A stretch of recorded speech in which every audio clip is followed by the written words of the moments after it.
এ বাইজিদ, ভালো মন্দ দেওয়ার মালিক আমি আল্লাহ। কোন বস্তুর এই ক্ষমতা নাই, কোন মানুষের এই ক্ষমতা নাই। কেমন করে তুমি এই কথা বলেছিলে? ইমান নির্ভেজাল কেমন করে হলো? সাথে সাথে বাইজিদ বুস্তামি বুঝে ফেলছেন, হায় হায় আমি তো এখানেও ধরা খেয়ে গেলাম। আল্লাহর কুদরতি কদমে সেজদায় পড়ে বলতেছেন, মালিক কিছুই আনতে পারি নাই গো আল্লাহ, খালি হাতে তোমার দরবারে এসেছি, দেখানোর মতো কিছুই নাই, একমাত্র তোমার দয়া আর মায়া সারা, একমাত্র তোমার দয়া মায়া সারা আমি বাইজিদ বুস্তামির মাপ পাওয়ার কোনো সুযোগ আমি দেখি না, আমি দেখি না গো আল্লাহ। তখনই আল্লাহ পাক কয়, বাইজিদ একদিন শীতের রাতে তুমি একটা বিড়ালের বাচ্চাকে আদর করে লেপের নিচে জায়গা দিয়েছিলা। বিড়ালের বাচ্চাটা শীতের বাতাসে কনকনে শীত কষ্ট করে, দৃশ্যটা দেখার পরে তোমার কলিজায় মায়া লাগলো। বাচ্চাটারে তুমি আদর করে নিজের বিছানায় জায়গা দিয়েছিলা, লেপের নিচে জায়গা দিয়েছিলা। এই বিড়ালের বাচ্চাটা আমি আল্লাহরই বানানো মাখলুক। আমার একটা ছোট্ট মাখলুককে তুমি এতটুকু আদর করার কারণে আমি আল্লাহ খুশি হইয়া তোমাকে জান্নাতের উঁচু মাকাম দান করলাম। জোরে আওয়াজ দিয়া সুবহানাল্লাহ। তাহলে ছোট্ট একটা মাখলুকের প্রতি দয়া দেখাইলে যদি নাজাতের ওসিলা হয়, মানুষের প্রতি মানুষ যদি মায়া দেখায়, মানুষের প্রতি মানুষ যদি দরদ দেখায়, মানুষের প্রতি মানুষ যদি একটু সাহায্যের জন্য আগায় যায়, তাহলে এই বিষয়টাও নাজাতের ওসিলা হতে পারে কি পারে না? চোখের সামনে কত মানুষ বিপদে পড়ে আসলো, তুমি সাহায্যের জন্য হাত বাড়াইলা না রে আল্লাহর গোলাম। একটু সাহায্যের জন্য কতজন তোমার কাছে হাত বাড়াইলো, তুমি সাহায্য করলা না। বিপদে পড়ছে তারে সাহায্য করলা না। বোঝাটা তুলে দিতে কই, বোঝাটা তুলে দিলা না। অন্ধ মানুষটা রাস্তা পার হতে পারে না, তুমি পার করে দিলা না। কিন্তু যুবক তুমি জানো না, জানো না ওই অন্ধ মানুষটারে রাস্তা পার কইরা দেওয়া ও তোমার নাজাতের উসিলা হতে পারে। তাহলে মানুষের প্রতি দয়া দেখানোর দরকার আসেনি না নাই? মানুষের প্রতি মায়া দেখানোর দরকার আসেনি না নাই? ছোট্ট থেকে ছোট্ট উসিলা আল্লাহর কাছে ছোট্ট আমল উসিলা হয়ে যাবে। এজন্য বলতেছি রে ভাই, হৃদয়ের কান দিয়ে, দিলের কান দিয়ে কথাগুলি একটু মনোযোগ দিয়ে শুনবো। হতে পারে আজকের এই বসা আমার নাজাতের উসিলা। মনোযোগ কার কার আছে হাত তুলে আল্লাহকে দেখান। আল্লাহ তুমি প্রতিটা হাতকে কবুল করো, জোরে বলে আমিন। আল্লাহ আমাদের প্রত্যেককে আমলের নিয়তে কথাগুলি শোনার তৌফিক দান করো।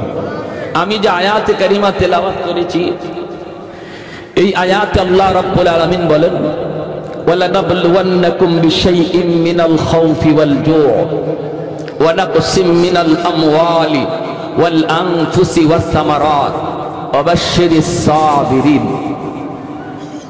আমি আল্লাহ নিশ্চয়ই কখনো কখনো ইমানদারের কাছ থেকে পরীক্ষা নেব, বিপদ আপদ দিয়া, মুসিবত দিয়া, ক্ষুধার যন্ত্রণা দিয়া, জানের ভয় দিয়া, মালের উপরে কোনো বিপদ দিয়া, বিভিন্ন আকারে মুসিবত আপদ বিপদ দিয়া আমি আমার বান্দার ইমানের পরীক্ষা নেব। এই পরীক্ষায় যারা সবর করবে, আল্লাহ বলেন, বন্ধু তুমি জানায় দাও তাদের জন্য আমি আল্লাহর পক্ষ থেকে জান্নাতের সুসংবাদ। বিপদের সময় যারা সবর করবে তাদের জন্য আল্লাহর পক্ষ থেকে জান্নাতের সুসংবাদ।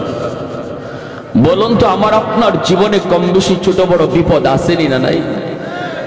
এমন কোনো মানুষ পাওয়া যাবে না দুনিয়ায় যে বলবে যে আমার জীবনে কোনো বিপদ নাই, আমার জীবনে কোনো কষ্ট নাই, আমার জীবনে কোনো পেরেশানি নাই।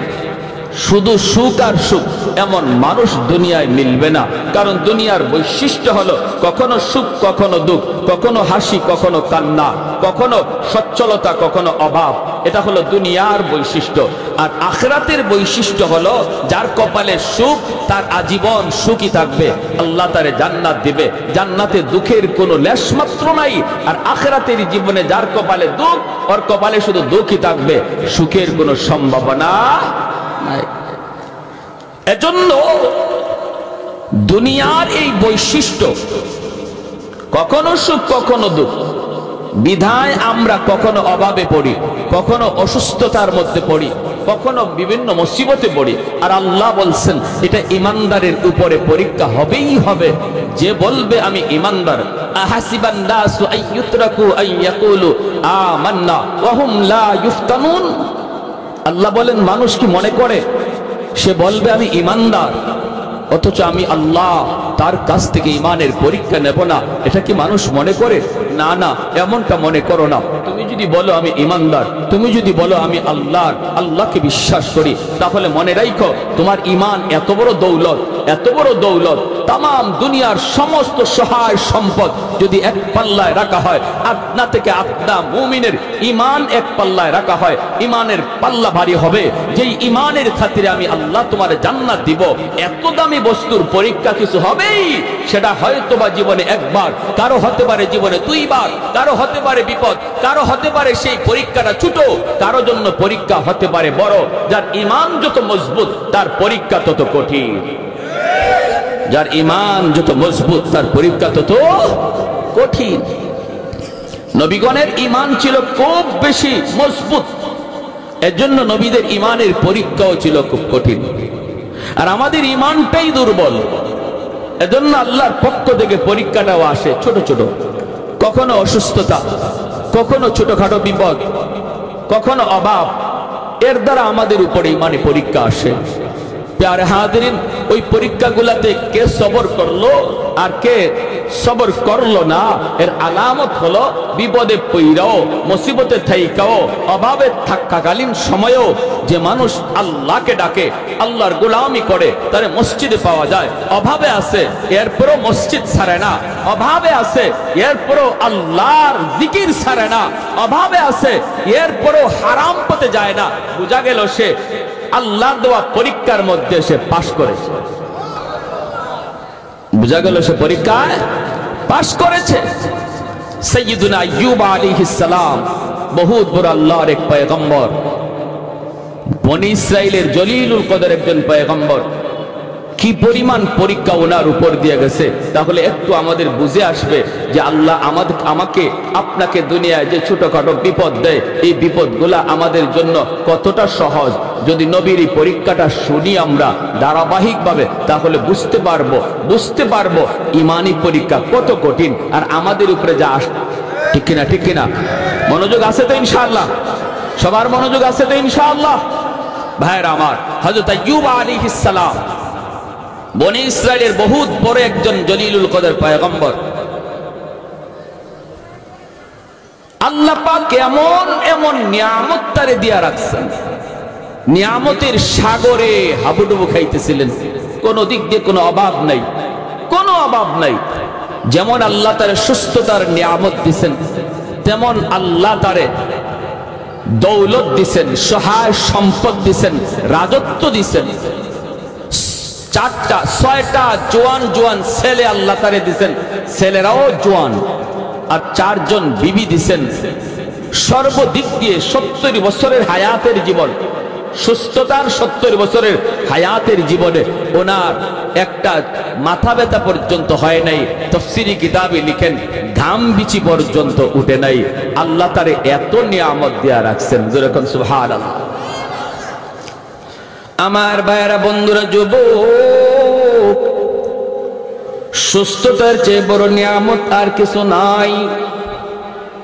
একজন মানুষের জীবনের সবচেয়ে বড় নিয়ামত হলো সুস্থতার আল্লাহর গোলাম। এজন্যই তো মূসা নবী আল্লাহকে জিজ্ঞেস করেছিলেন, মালিক, আমি যদি খোদা হই, তুমি যদি বান্দা হও, আমার কাছে তুমি কি চাইবা? প্রশ্নটা বুঝছেন? আল্লাহ আমি যদি খোদা হই, তুমি যদি বান্দা হও, কি চাইবা? আল্লাহ তখন বলেন, মূসা রে এমন তো হবে না, যদি হইতো আমি সুস্থতার নিয়ামত চাইতাম। মূসা নবী কয়, মালিক আমি পেয়ে গেছি, কি চাইবো? তোমার কাছে আমি কি চাইবো? পেয়ে গেছি মালিক, আমিও সুস্থতার নিয়ামত চাই, সুস্থতার নিয়ামত চাই। এজন্য রে ভাই, আইয়ুব আলাইহিস সালামকে আল্লাহ পাক সুস্থতার নিয়ামত আল্লাহ দান করেছেন, সহায় সম্পদ দান করেছেন, স্ত্রী দান করেছেন, সন্তান দান করেছেন, রাজত্ব দিয়েছেন, ধন দৌলত, একটার পর একটা বাগান, একটার পর একটা ইন্ডাস্ট্রি, একটার পর একটা শিল্প কারখানা, বাড়তেই শুধু থাকলো, বাড়তেই থাকলো। এত কিছু নিয়ামতের ভিতর আল্লাহর পয়গম্বর আল্লাহর গোলামি করা ছাড়েন না, আল্লাহর শুকর বন্ধ করেন না, আল্লাহর জিকির বন্ধ করেন না। সমাজে কিছু মানুষ পাওয়া যাবে, যখন পয়সা করি হাতের মধ্যে আসে তখনই সে গুনার দিকে ধাবিত হয়। অনেক মানুষ, অনেক শিল্পপতি পাওয়া যায়, শিল্পপতি পাওয়া যায় রাত 2টা বাজে 3টা বাজে ঘরে ঢুকে, স্ত্রী জানে না কখন স্বামী ঘরে ঢুকলো। কোটিপতির সন্তান রাত কয়টা বাজে ঘরে আসে বাবা জানে না, মা জানে না, মা জানে না। পয়সায় অনেককে নষ্ট করে ফেলে, চরিত্র নষ্ট করে ফেলে, ক্যারেক্টার নষ্ট করে ফেলে। মানুষ যখন সুখে পড়ে, কেউ কেউ আছে আল্লাহকে ভুলে যায়, কিন্তু আল্লাহর পয়গম্বর সাইয়্যিদুনা আইয়ুব আলাইহিস সালাম তার অভাব তো নাই, সুখে আছেন, আল্লাহকে ভুলেন না, আল্লাহকে ভুলেন না, আল্লাহর গোলামি বাদ দেন না। জিকির বন্ধ নাই, আল্লাহর জিকির বন্ধ নাই। ইবলিস তখন ডাক দিয়ে কয়, ওগো আল্লাহ, তোমার পয়গম্বর এত তোমারে ডাকে কেন জানোনি? কেন ডাকে জানোনি? কেন? আল্লাহ পাকে ইবলিস কয়, সুখে রাখছো এজন্য তোমারে ডাকে, সুখে রাখছো এজন্য তোমার জিকির করে। অভাব কি জিনিস জানে না, বিপদ কি জিনিস বুঝে না, মুসিবত কি জিনিস জানে না, পরীক্ষা কি জিনিস এখনো বুঝে নাই। আমি ইবলিসের মনে হয় যদি তুমি তারে বিপদে ফালাও, জিকির করবে দূরের কথা, তোমার নাম পর্যন্ত ভুলে যাবে। নাউজুবিল্লাহ। আল্লাহ পাক রব্বুল আলামিন তখন বলে, রে ইবলিস ভালো করে শুন, ভালো করে শুন। আইয়ুব আমি আল্লাহর পয়গম্বর ইচ্ছা করে হওয়া যায় না, আমলের দ্বারা ওলি হওয়া যায়, নবী হওয়া যায় না, বুজুর্গ হওয়া যায়, নবী হওয়া যায় না। নবী আল্লাহ নিজে পছন্দ করেন, আল্লাহ নিজে নির্বাচন করেন। আল্লাহ বলে, ইবলিস শুন, আইয়ুবকে আমি আল্লাহ নির্বাচন করেছি, অতএব তোর ধারণা ভুল, ধারণা ভুল, এমনটা হতেই পারে না, হতেই পারে না। ইবলিস কয়, তাহলে বিপদে ফেলায়া দেখো, পরীক্ষায় ফেলায়া দেখো, দেখো না তোমার নাম কেমনে লয়, তোমার নাম কেমনে লয়। আমি তো বললাম নাম ভুলেই যাবে, নাম ভুলেই যাবে, না আমি মনে থাকবে না। আল্লাহ পাক বলে, তাহলে দেখ চ্যালেঞ্জ, তোর সাথে আমি আল্লাহর চ্যালেঞ্জ, দেখ দেখ। আমার আইয়ুবের উপর পরীক্ষা শুরু হয়ে গেল। 1 নম্বরই পরীক্ষা আল্লাহ পাক রব্বুল আলামিন দিলেন, রে যুবক, সহায় সম্পদগুলি একে একে ধ্বংস হতে লাগলো। আজ অমুক ফ্যাক্টরিতে আগুন, কালকে ওই বাগানে আগুন, অমুক জায়গা আজকে ধ্বংস। এই খবরগুলি যখনই পয়গম্বরের কাছে আসতে থাকে, তখনই তিনি সাথে সাথে আল্লাহর শুকরিয়া আদায় করে। না শুকরি নাই।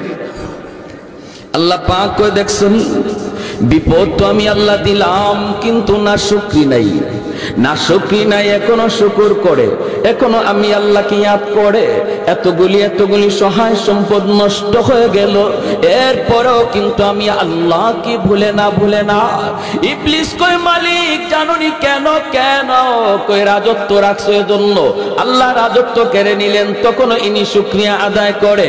ইবলিস কয়, কারণ হলো 6টা জোয়ান ছেলে আছে, ভরসা হলো সন্তানের উপর। সম্পদ যদি চলেও যায়, সন্তান তো আছে 6টা জওয়ান। এই 6টা জওয়ান ছেলের দ্বারা সম্পদ আবার কামাই করবে, এজন্য কোনো টেনশন নাই, তোমার গোলামি করে। আল্লাহ বলে না না, সন্তানের উপর পরীক্ষা শুরু হবে। 6 জন যুবক ছেলে এক করে ঘুমায় রইছে। হঠাৎ করে রাতের বেলা চাঁদ ভেঙে আইয়ুব নবীর 6টা ছেলে একসাথে মারা গেল রে যুবক। একসাথে 6 জন ছেলে মৃত্যু সংবাদ বাবা শুনতে পাইলেন।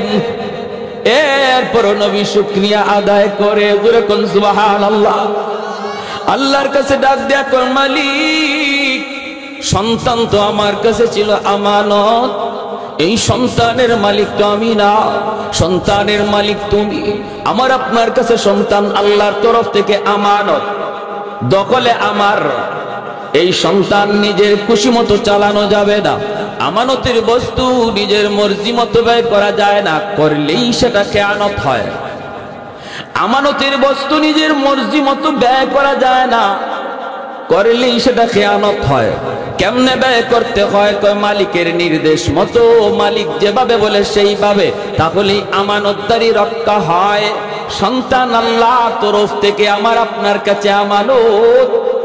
এজন্য সন্তানকে যা খুশি তা শেখানো যাবে না, যা খুশি তা দেখানো যাবে না, যা খুশি তা পরানো যাবে না, যা খুশি তা তারে জামাও পরানো যাবে না, যা খুশি তা তারে তা শোনানো যাবে না। সন্তানকে কি শোনাবো, সন্তানকে কি দেখাবো, সন্তানকে কি পড়াবো, সেই জিনিসটাও চলবে আল্লাহর মর্জি মতো, তবেই আমানতদারি রক্ষা হবে। হাসরের মাঠে বহু বাপমা আল্লাহর আদালতে খিয়ানতকারী হিসেবে কাঠগড়ায় দাঁড়াবে, আর সেই মামলাটা দায়ের করবে তার সন্তান। সন্তান মামলা দায়ের করবে বাপমার বিরুদ্ধে। আল্লাহ, আমি ছোট ছিলাম, আমি বুঝি নাই, কোথায় পড়লে পরে তোমাকে চেনা যায়, কোন শিক্ষা লাভ করলে পরে আখিরাত জানা যায়। আল্লাহ, আমি ছোট্ট বাবু ছিলাম, আমি বুঝতাম না। আল্লাহ, আমার বাপ মা বুঝতেন, তারা কেন আমাকে ওই শিক্ষা দিলেন না? আমি আজ যে কারণে জাহান্নামী হলাম, আমার বাপ মা আমার চেয়ে ডাবল অপরাধী, তাদেরকে জাহান্নামের ডাবল শাস্তি দাও।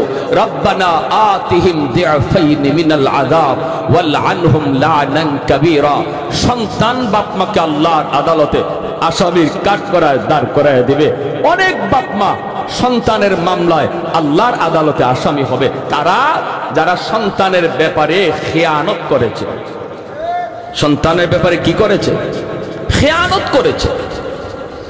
যেই বয়সটাতে তাকে আল্লাহর নাম শেখানোর কথা, যেই বয়সটাতে তাকে আখিরাত জানানোর কথা, যেই বয়সটাতে তারে কালেমা শেখানোর কথা, যেই বয়সে তারে কোরআন সহি শুদ্ধ করে শেখানোর কথা, যেই বয়সে ইসলামের মৌলিক জ্ঞান তার অন্তরে দেওয়ার কথা, এই শিক্ষা না দেওয়ার কারণে, এই বয়সে তারা সেই শিক্ষা না দেওয়ার কারণে আল্লাহর আদালতে সন্তান মামলা দিবে। আর এই সন্তান বড় হইয়া সে যখন কলেজে যাবে, শিশুকালে বাপ মা তার এই শিক্ষা না দেওয়ায় সে কলেজে গিয়ে বেনামাজি হবে, ভার্সিটিতে গিয়ে বেনামাজি হবে, নাস্তিকদের কাছে গিয়ে সে নাস্তিক হবে, ইসলামের বিরুদ্ধে কথা বলবে।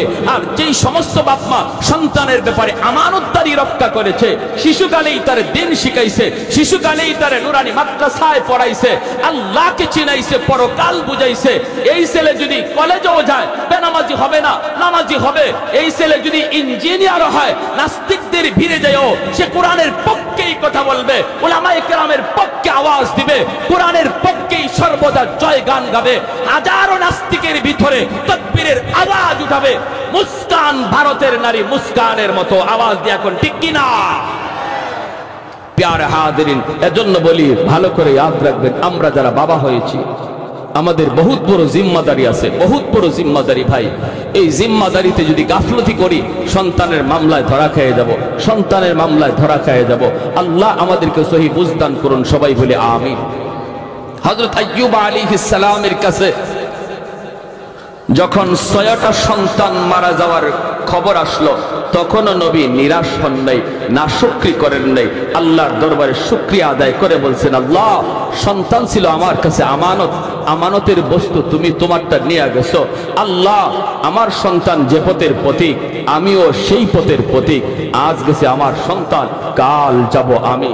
দুনিয়ার এটাই নিয়ম, আসার সময় সিরিয়াল মেনটেন হয়, যাবার সময় কোনো সিরিয়াল নাই। আবার আসার সময় বাবা আগে আসে, সন্তান পরে আসে। যাবার সময় দেখা যায় বাবার আগে ছেলে যায়, নাতির আগেও দাদা চলে যায়। ঠিক কিনা? আমার ভাইয়েরা, বন্ধুরা, একটু মনোযোগ লক্ষ্য করে শুনুন রে আল্লাহর গোলাম। যেই মাত্র আইয়ুব আলাইহিস সালামের কাছে ৬টা ছেলের মৃত্যু সংবাদ কানে আসলো, তখন নবী শুকরিয়া আদায় করেন। আল্লাহ পাক ইবলিসকে ডাক দেয়া বলে, ইবলিস দেখ, পরীক্ষায় আমার আইয়ুব একে একে যতগুলি পরীক্ষা আমি আল্লাহ তারে দিচ্ছি রে, সবগুলি পরীক্ষায় আইয়ুব পাস করেছে, শুধু না A+ পায়া পাস করেছে। ইবলিস কই, মালিক এখনো তোমার শুকরিয়া কেন আদায় করে তুমি জানোনি? বলে কেন?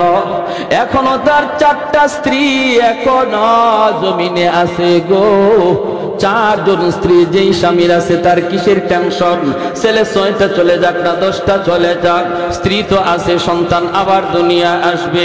এই ভরসায় তোমার গোলামি করে, এই ভরসায় এখনো তোমার উপরে সে নারাজ হয় না, এখনো নারাজ হয় না। আল্লাহ পাককে একে একে পরীক্ষা দেওয়ার জন্য শয়তান উদ্বুদ্ধ করতেছে। আল্লাহ পাক কয়, তাহলে শুন, 4টা স্ত্রীর উপর পরীক্ষা শুরু হয়ে গেল। 4 জন স্ত্রী, 3 জন এক খাটের মধ্যে ঘুমায় আছেন। একজন বিবি রহিমা, তিনি আছেন নবীর সাথে রাতের বেলা। যেই রাত্রে 3 জন এক খাটের মধ্যে শুয়ে আছেন রে আল্লাহর গোলাম, ওই রাতে 7 পইরা 3 জন স্ত্রী মারা গেলেন।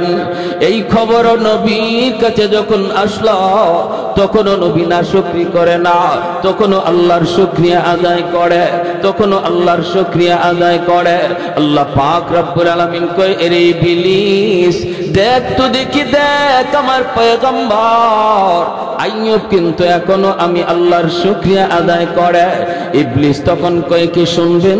ইবলিস তখন কয়, মালিক এখনো শুকরিয়া আদায় করে, কারণ তারে সুস্থতার নিয়ামত তুমি দিয়েছ।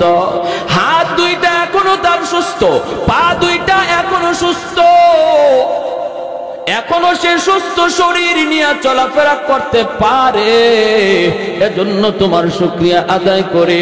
যেই মানুষটার হাত 2টা সুস্থ সে কোনোদিন গরিব নয়, যার হাত পা 2টা সুস্থ সেও গরিব নয়, কারণ সে কর্ম করে খাইতে পারে। ঠিক কিনা জোরে কর? কর্ম করে খাইতে পারে, সে গরিব নয়, গরিব নয়। আল্লাহ পাক রব্বুল আলামিনকে ইবলিস তখন ডাক দিয়া কই, মালিক এজন্য তোমার এখনো শুকরিয়া আদায় করে। আল্লাহ পাক কয়, ইবলিস শুন, তুই যত কথা বলস না কেন রে, আইয়ুব এমনে এমনে নবী হয় নাই, আমি আল্লাহ তারে নবী বানাইছি। নফল বন্দেগীর মাধ্যমে আল্লাহর ওলি হওয়া যায়, আব্দুল কাদের জিলানী হওয়া যায়, মঈনুদ্দিন চিশতি হওয়া যায়, কিন্তু নবী পয়গম্বর হওয়া যায় না, সাহাবী হওয়া যায় না। সাহাবী আল্লাহ পাক নিজে চয়েস করেন নবী পয়গম্বর কে হবে, সেটাও আল্লাহ পাকের চয়েস করা, আল্লাহ পাকের চয়েস করা। রব্বুল আলামিন তখন ডাক দিয়া কই, ইবলিস তাহলে শুন, এইবার পরীক্ষা শুরু হবে আমার পয়গম্বরের শারীরিক পরীক্ষা, দেহের উপরে পরীক্ষা শুরু হবে। এর যুবক, দিলটা একটু নরম করে কথাগুলি শুনো রে আল্লাহর গোলাম। দুনিয়াতে কম বেশি পরীক্ষা আমাদের সবার জীবনে আসে। কেউ কখনো অসুস্থ হইয়া মসজিদ ছাইরা দেয়, কেউ কখনো বিপদে পইরা আল্লাহর নাম ছাইরা দেয়।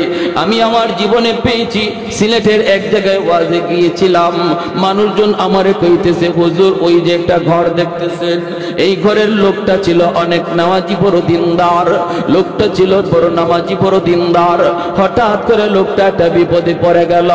বিপদে পড়ার পরই সে চিৎকার করে কয়, এত নামাজ পড়লাম, এত রোজা রাখলাম, এত আল্লাহরে ডাকলাম, আল্লাহ আমারে কেন বিপদে ফেলাইল? বেনামাজি সুদখোর ঘুষখোররে আল্লাহ কোনো বিপদ দেয় না।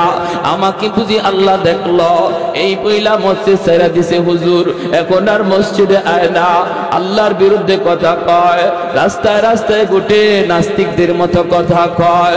এরে আল্লাহর গোলাপ, একটু দিলটা নরম করে কথাগুলি শোনো। যদি তুমি বিপদের সময় সবর কইরা বিপদের সময় তুমি আল্লাহকে ডাকো, হাসরের ময়দানে আল্লাহ পাক আইয়ুব নবীর সাথে তোমারে জান্নাত দান করবে। জোরে কোন সুবহানাল্লাহ। শরীরের পশমের গোড়ায় গোড়ায় ফুসকা পড়ে গেল, ফুসকা। এই ফুসকার ভিতরে পোকা জন্ম নিল, পোকা। ফুসকার ভিতরে পোকা জন্ম নিল, শরীর পচে যাইতে লাগলো, সারা শরীরটা আস্তে আস্তে পচতে শুরু করলো। ভাইরে নবী, শরীর থেকে এত দুর্গন্ধ বের হয়, এলাকার মানুষজন কয়, ঘরের প্রতিবেশী লোকে কয়, প্রতিবেশীরাও ডাক দিয়া কয়, তাড়াতাড়ি ঘর থেকে বের করো, এলাকায় থাকা যাবে না, এত দুর্গন্ধ, সারা শরীর পচে যাইতেছে। আল্লাহর পয়গম্বর, 4 জন বিবি ছিল, 3 জন তো মারা গেছে, 1 জন জীবিত। তিনি কে? তিনি হলেন বিবি রহিমা।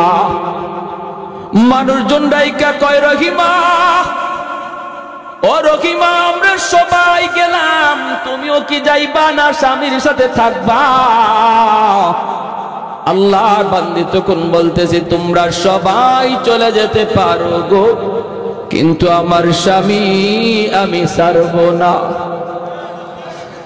আমি আমার স্বামীকে ছেড়ে যাব না, স্বামীর খেদমত ভুলবো না। ও রহিমা, তোমার নাকে কি কোনো দুর্গন্ধ লাগে না? বিবি রহিমা তখন ডাক দিয়া বলতেছে, আমার নাকে কোনো দুর্গন্ধ লাগে না। কই, তাহলে তাড়াতাড়ি স্বামীরে লইয়া তুমি ঘর থেকে বের হও, যেখানে মন চায় সেখানে যাও, আমরা দুর্গন্ধের কারণে টিকতে পারি না, তোমার যেভাবে মন চায় সেদিকে যাও। তিনি ঘর থেকে স্বামীরে নিয়ে বের হয়ে গেলেন।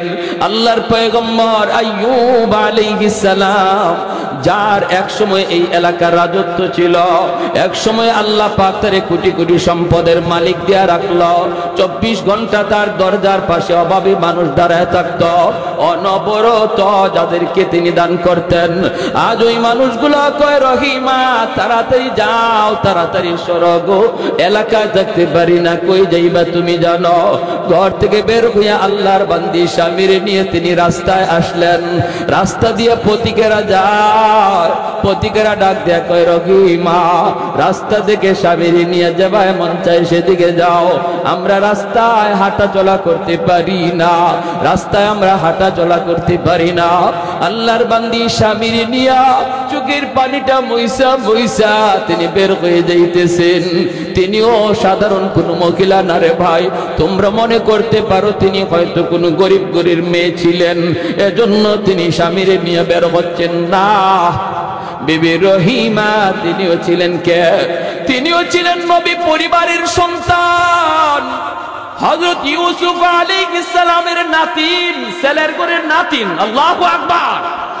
নবী পয়গম্বর গণের পরিবারের সন্তান, রাজ পরিবারের মেয়ে, রাজ পরিবারের মহিলা।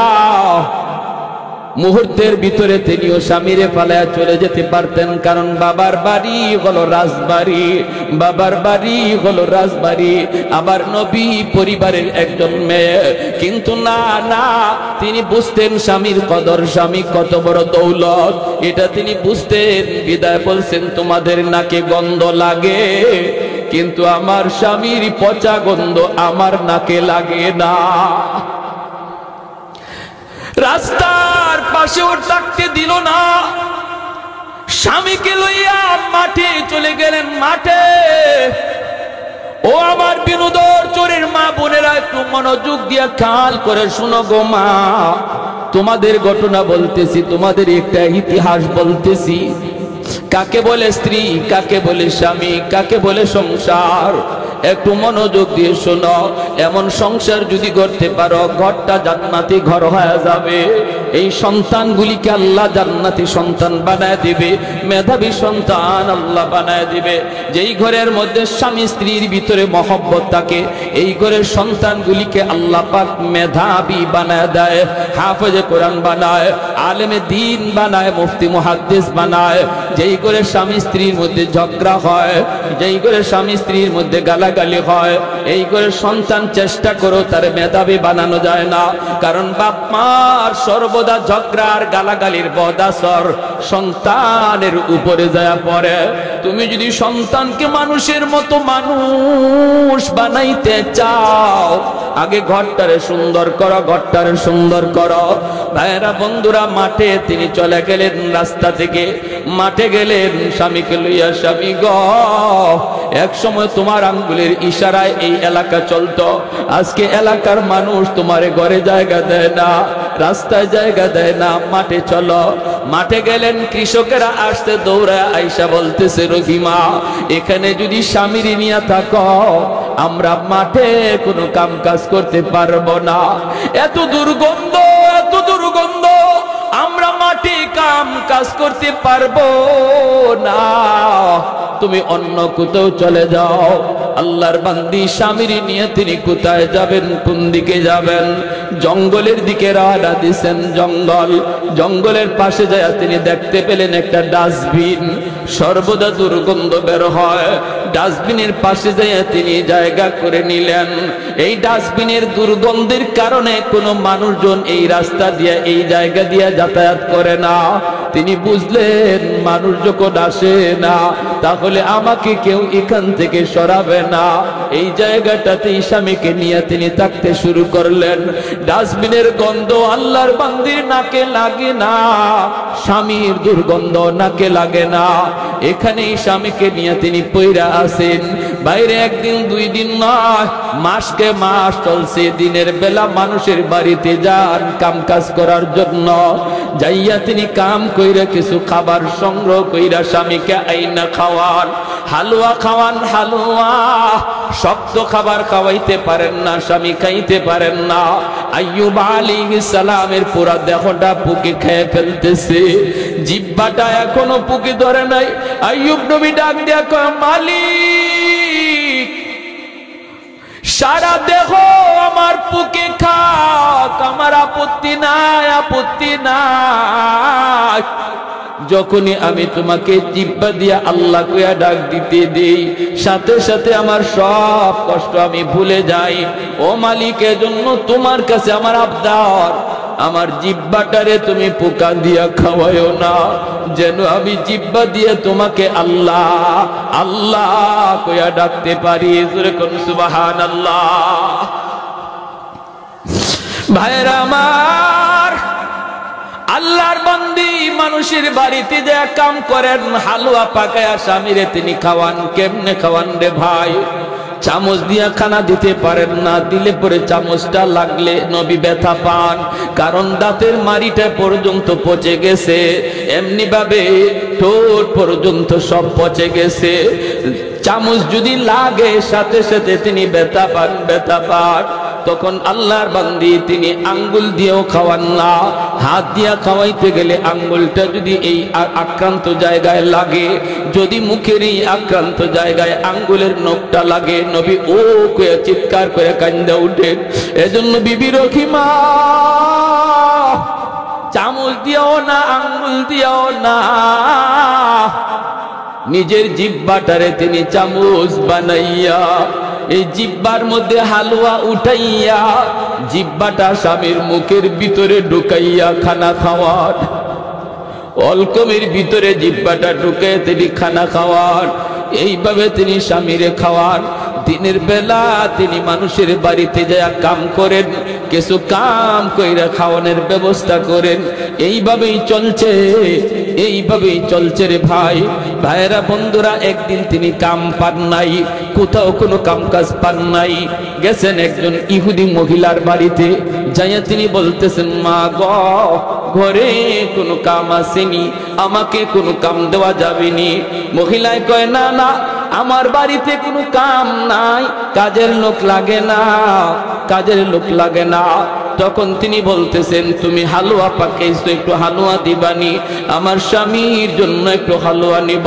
মহিলায় কয়, আমি বিনা টাকায় বিনা পয়সায় হালুয়া দেই না, আমি তো বিক্রি করি। তখন আল্লাহর বান্দি বলেন, মাগো কিছুই তো নাই, কি দিয়ে তোমার আমি দেব, কি বদলা দেব, দেবার তো কিছুই নাই। আমার জন্য চাই না, আমার জন্য চাই না, আমার একজন অসুস্থ স্বামী, আমার অসুস্থ স্বামী জঙ্গলের ডাস্টবিনের পাশে রেখে এসেছি, অসুস্থ ক্ষুধার্ত তার জন্য। মহিলায় কয়, না আমি এমনে দেই না, পয়সা লাগে, পয়সা দিব কোত্থেকে? তখন ওই মহিলা কয়, পয়সা নাই তো ভাগো, দেওয়ার কোনো সুযোগ নাই, কিন্তু একটা কাজ করলে দিতে পারি। বলে কি কাজ? কয়, তোমার চুলগুলি অনেক লম্বা দেখা যায়, যদি কিছু চুল কাইটা আমাকে দেও, এই চুলের বিনিময়ে তোমাকে হালুয়া দেব। আল্লাহর বান্দি বিবি রহিমা কয়, না না মাগো, তুমি এমন কথা বইল না গো, আমার লম্বা চুল থাকার কারণে আমার স্বামী আমার চুলে দইরা বসা থেকে মাঝে মাঝে দাঁড়ায়, আমার চুলটারে আমার স্বামী লাঠি বানায়। আর একটু জোরে কোন সুবহানাল্লাহ। ও আমার মা বোনেরা, খেয়াল করে শুনো, আমার নবী রহমতের নবী বলেছেন, আইয়ুমা ইমরাতিন ইদা সাল্লাত খামসাহা ওয়া সামাত শাহরাহা ওয়া হাফিজাত ফারজাহা ওয়া আতাআত বালাহা। নবী বলেন, যেই মহিলা 4টা কাজের জিম্মাদার হয়ে যায়, আল্লাহর তৈরি জান্নাতের যে কোনো দরজা দিয়ে ঢুকবে, কেউ তারে বাধা দিবে না, বাধা দেওয়ার কোনো সুযোগ তার নাই। 1 নাম্বার হলো, যদি কোনো মহিলা নামাজের হিসাবটা ঠিক মতো আল্লাহরে বুঝাইতে পারে, ওয়াক্ত মতো নামাজ পড়া নেয়, পরের ওয়াক্তে নামাজ নেয় না, যথা টাইমে নামাজ যেই মহিলা আদায় করে। 2 নম্বর হলো, যেই মহিলা রমজান মাসে রোজা ঠিক মতো রাখে। 3 নাম্বার হলো, নবী বলেন, যেই মহিলা খাস পর্দা করে। খাস পর্দা বলতে আমরা কি বুঝিনি রে ভাই? খাস পর্দা হলো ঘরের পর্দা, বাহিরের পর্দা। ঘরেও কিন্তু পর্দা আছে, বাহিরেও পর্দা আছে। বাহিরের পর্দা হলো বের হওয়ার সময় মোটা কাপড়ের বোরকা পরে বের হও, ঢিলা ঢালা বোরকা পরে বের হও, এটা হলো বাহিরের পর্দা। মুখটাও তোমার ঢাকা থাকবে, হাত মোজা পা মোজা লাগানো থাকবে, এটা হলো বাহিরে বের হওয়ার পর্দা।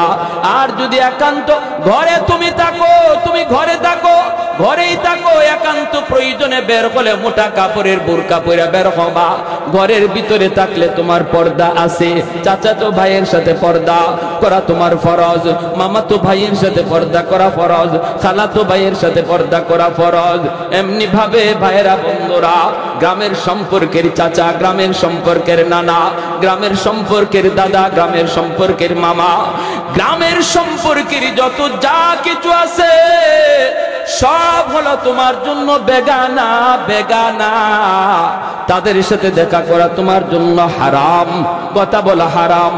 তো ঘরের পর্দা, বাহিরের পর্দা যেই মহিলা করলো, 4 নাম্বার নবী বলেন, যেই মহিলা স্বামী কথা মতো চলে, স্বামীর খুশি রাইখা চলে।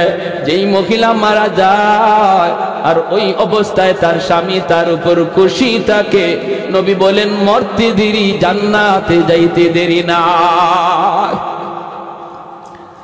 ভাইরা আমার, এজন্যই তো বিবি রহিমা কি পরিমাণ স্বামীর খেদমত, কি পরিমাণ স্বামীর জন্য ত্যাগ, কি পরিমাণ কুরবানি। ওই মহিলা কই, চুল কাইটা দিবা তবে আমি তোমাকে হালুয়া দেব। আল্লাহর বান্দি কয়, চুল কাটা যাবে না, কারণ যদি আমি চুল কাটি আমার স্বামী কেমন করে বসা থেকে উঠবে, কেমন করে তিনি বসা থেকে উঠবে। ইহুদি মহিলা কই এত কিছু বুঝি না, যদি আমার কাছ থেকে হালুয়া নিতে হয় চুল দেওয়া লাগবে। তিনি বাধ্য হয়ে গেলেন চুল দেওয়ার জন্য, সাথে সাথে একটু চুল কাইটা দিয়া দিল। স্বামীর কারণে নিজের চুলটা তিনি কিছু দিয়া দিলেন কাইটা। শয়তান কিন্তু সুযোগ পায়া গেছে, শয়তান পিছনে লাইগা আছে কেমন করে স্বামী স্ত্রীর ভিতরে একটা ভুল বুঝাবুঝি সৃষ্টি করাইতে পারে। শয়তান যদি স্বামী স্ত্রীর মধ্যে ভুল বুঝাবুঝি করাইতে পারে, তালাকের পর্যায়ে নিতে পারে, সংসার যদি ভাঙিয়ে দিতে পারে। আল্লাহর নবী বলেন শয়তানের জীবনের যত শয়তানি আছে রে, সমস্ত শয়তানির ভিতরে সবচেয়ে বড় শয়তানি হলো তালাক, সবচেয়ে বড় শয়তানি হলো ঘরের মধ্যে স্বামী স্ত্রীর ভিতরে গন্ডগোল। নবী বলেন একদিন ইবলিস সবগুলি ইবলিস রে নিয়ে একসাথে বইছে, বইয়া বলতেছে আজকে কে কি খারাপ কাজ করছো একটু তালিকা দাও। একজনে কই একজন লোক মসজিদে যাইতেছিল, শয়তানি করে আমি মসজিদ থেকে ফিরাইয়া দিছি, আর মসজিদে যাইতে দেই নাই। কয় এটা তো সামান্য কাম, বড় কোনো কাম না। শয়তান কিন্তু মুকুট নিয়ে বসা, পুরস্কার নিয়ে বসা, এই লোকে পুরস্কার দিল না। আরেকজন রে কয় আমি মাপে কম দেওয়াইছি, আমি একটা দোকানদার রে বুদ্ধি কইরা মাপে কম দেওয়াইছি। শয়তান কয় এটাও বড় কোনো পাওয়ার কিছু না। একে একে সবাই সব দিল। একজনে কয়ে উঠছে উস্তাদজি আমি একটা কাম করছি। বলে কি কাম করছ? কয় স্বামী স্ত্রীর ভিতরে ঝগড়া লাগাইয়া স্বামীর মুখ দিয়া 3 তালাক দেওয়াইছি। ইবলিস সিংহাসন থেকে লাফ দিয়ে উঠে গেছে, ওইটি দৌড় দিয়া যায় তার মাথার মধ্যে পুরস্কার এই মুকুট দিয়া কই তুই আজকে সবচেয়ে বড় শয়তানি করছ, তুমি আমার কাছ থেকে পুরস্কার পাওয়ার যোগ্য। কারণ যেই সংসারের ভিতরে তালাক হয়, তালাকের দ্বারা শুধু স্বামী স্ত্রীর জীবন নষ্ট হয় না রে যুবক, তালাকের দ্বারা অবলা সন্তানগুলির জীবন নষ্ট হয়ে যায়। ভবিষ্যৎ অন্ধকার অন্ধকার অন্ধকার। মা একদিকে বাবা একদিকে, একজন সন্তানকে যদি আদর্শ সন্তান বানাইতে হয়, একদিকে মায়ের আদর আর একদিকে বাবার শাসন লাগে। আওয়াজ দিয়ে এখন ঠিক কিনা? খালি মায়ের আদরে কোনোদিন সন্তান আদর্শ মানুষ হয় না, মানুষ হইতে পারে না রে আল্লাহর গোলাম। এজন্য বাবার শাসনের প্রয়োজন। তালাক হওয়া মানে মা একদিকে বাবা একদিকে, ছেলে মেয়ে হয়তো মার কাছে নয়তো বাবার কাছে, কিন্তু একসাথে আর মা বাপরে পায় না পায় না। এজন্য এই সন্তানগুলির জীবনটা নষ্ট হয়ে যায়। এজন্য ভাইরা বন্ধুরা মনে রাখবা, নবী বলেন যখনই কোনো ঘরের মধ্যে কোনো পুরুষ তালাক দেয়, সাথে সাথে আল্লাহর আসমানটা কাঁপে ওঠে। এত বড় হালাল জিনিসের ভিতরে সবচেয়ে নিকৃষ্ট নবী বলেছেন তালাক। আমাদের সমাজে পুরুষ তো আছে, কিছু মহিলাও এমন মিলে ঝগড়া কইরা কইরা কয় দে আমারে তালাক দে। কয়নি না কয় না, কয় তুই বাপের বেটা হইলে আমারে তালাক দে। নাউজুবিল্লাহ। এমনি স্বামীর টেম্পার গরম হয়ে রয়েছে, আরো গরম করে। এই কাজটা করায় দেয় মাঝখানে এসে কে? ইবলিস। কে করায়? ইবলিস করায়। আর হেও গুসার ছুটে তালাক 3টা না দেয়া 14 গোষ্ঠী সহ তালাক দেয়। তোরে তালাক, তোর মারে তালাক, তোর দাদিরে তালাক, তোর 14 গোষ্ঠী তালাক। 3 তালাকের বাহিরে তালাক দিলে মনে রাখবা একসাথে 3 তালাক দেওয়া কবিরা গুনাহ। যদিও তালাক হয়ে যাবে, কিন্তু যে দিল এর খবর আছে আল্লাহর কাছে, ফিটা আছে। একসাথে 3 তালাক দেওয়ার কোনো বৈধতা নাই। তালাক দেওয়ার সিস্টেম হলো প্রতি মাসে একটা।